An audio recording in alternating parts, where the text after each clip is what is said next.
Again, friends, I will be discussing about some other topic, which is two-dimensional array. Okay. Now, one-dimensional array can be thought of as five elements. That time I did. Here, two-dimensional array will be, suppose this array 5. First element, 25 elements will be allocated of 4 bytes each.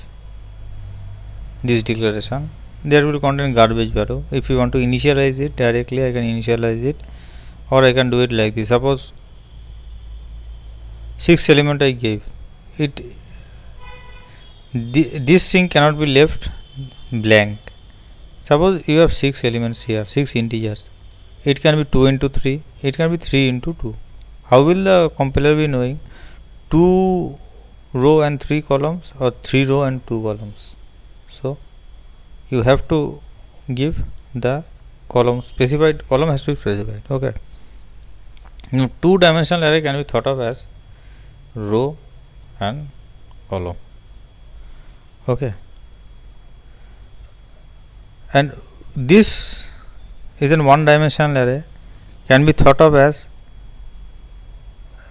an one-dimensional array that contain pointers to another one-dimensional array. Right? ARR 0 will contain pointer to ARR 00. ARR 1 will contain the pointer to ARR of the array which of this. ARR 1 will contain the pointer to this array. Okay, like that it can be thought of. Okay, now if I want to access a particular this location, I can access it in multiple ways, even with array location ARR 2, that way I can access it, or A2 or this thing plus 2 within bracket dereference it, I can reach here, because A2 means here, plus 2 means here, plus 2 means plus 1 is here, plus 2 is here, dereference it, I will get this value like that. Okay, or again I can this array 2, like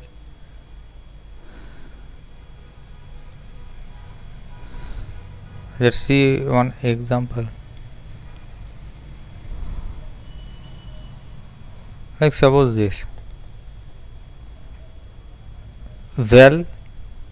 this thing ARR 2, like for first here it will be suppose ARR count, here the suffix that ARR 2, this will be 2. Now this ARR can again be broken down in pointer notation like this. Again we broke down pointer notation. The two-dimensional array through pointers I can access it like this.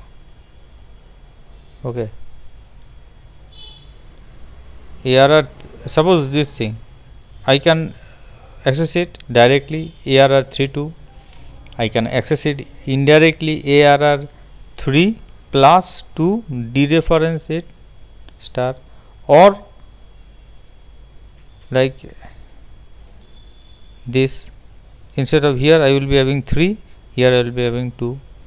Okay, and or I can again break this one dimension array into another pointer notation like star array plus 3 bracket close plus 2 over bracket close dereference, like that.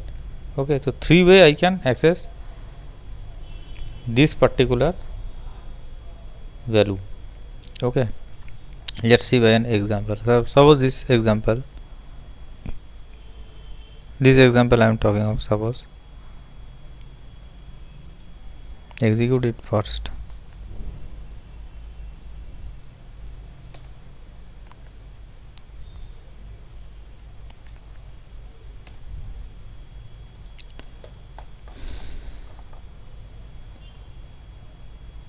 I directly initialized it 11, 12, 13 one by one.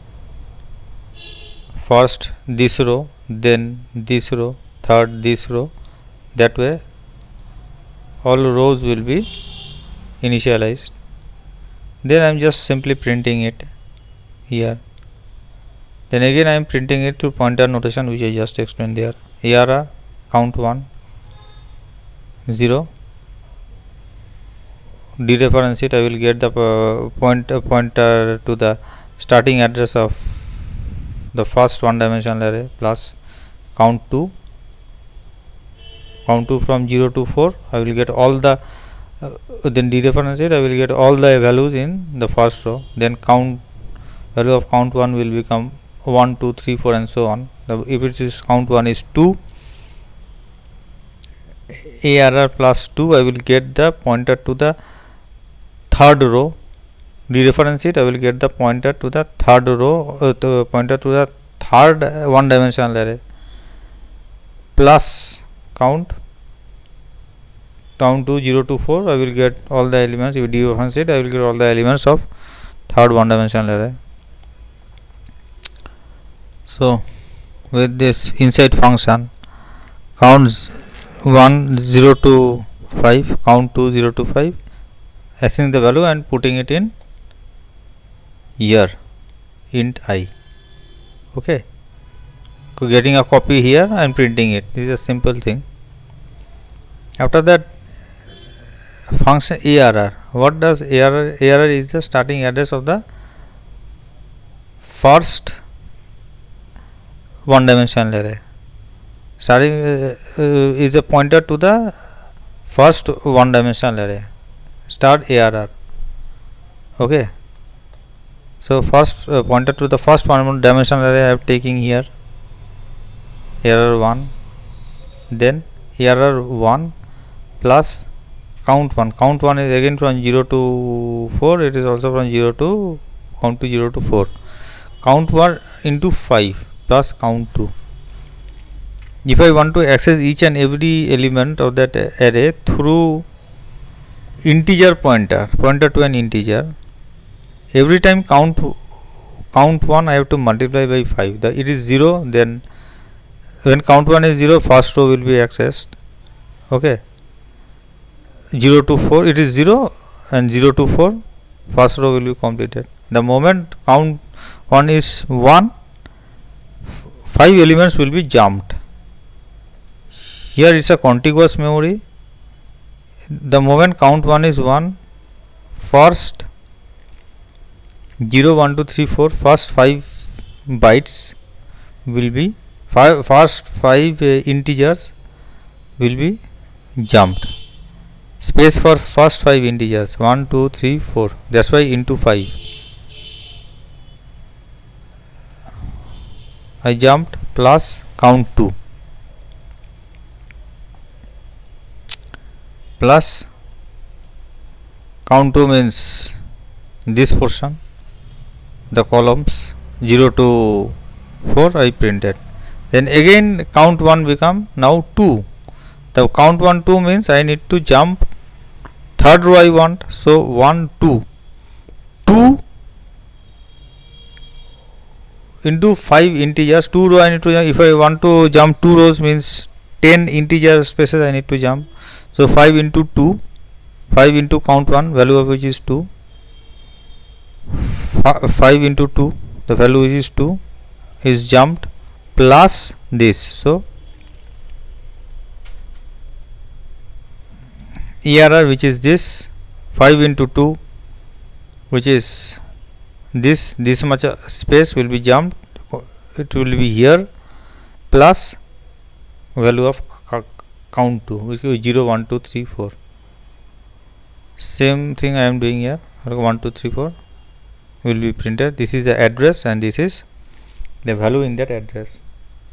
What I got here is this 20, 24, 28 to C, because hexadecimal, after 2 it will C, and then 30, 11, 12, 13, 14, 15, then 34 to 44, like that. Okay, now here again doing the same thing, address of the 0th element is the same thing, sending there and getting the value there. And this is function int. What is this? ARR. ARR is what? Pointer to a pointer. Okay, here is a pointer to a pointer, but in function 2 what I am taking is, what is ARR 1? Pointer to an array of 5 integers. ARR 1 is pointer to an array of 5 integers. Okay, so if I want to put a pointer to a pointer into an pointer to an array of 5 integers, I have to typecast it. So I typecasted it, sent it here directly. So after that, what is ARR11? This is an integer pointer. Integer pointer is ARR1 plus count 1. Count 1 is 0 to 4. If it is count 0, then the first one dimensional array, the pointer to the first one dimensional array is put here. If the counter is 1, then the pointer to the second one dimensional array is put here, because array 1 plus array 1 is a pointer to an array of 5 integers, so plus 1 will going to increase the suppose this value is 10, plus 1 will make it not 11 nor 14, but 5 into 4 20 plus 10 30. Okay, because array 1 is not an integer pointer, it is a pointer to an array of 5 integers. Okay, 30 is put here, then 30 plus count is just incrementing it by 4 bytes, because count this is an integer pointer, so 4 byte, and I am getting the value here. Okay, so function 1, function 2 all have the same value. Function 2 also have the same value. See, here it is 2011. Here also is 2011. It is 3015. It is 3015. Same. Okay. The pointer notation is by which you can execution will be faster. After that, function 2, then this is pointer to an integer. What is this? A pointer to an integer, and function 2 take argument as pointer to an array of 5 integers, so it has to be typecasted. And after that again the same thing. So slowly and steadily things will be clear. Otherwise pointer is a bit confusing. If you like this video, please subscribe to this channel. Thank you.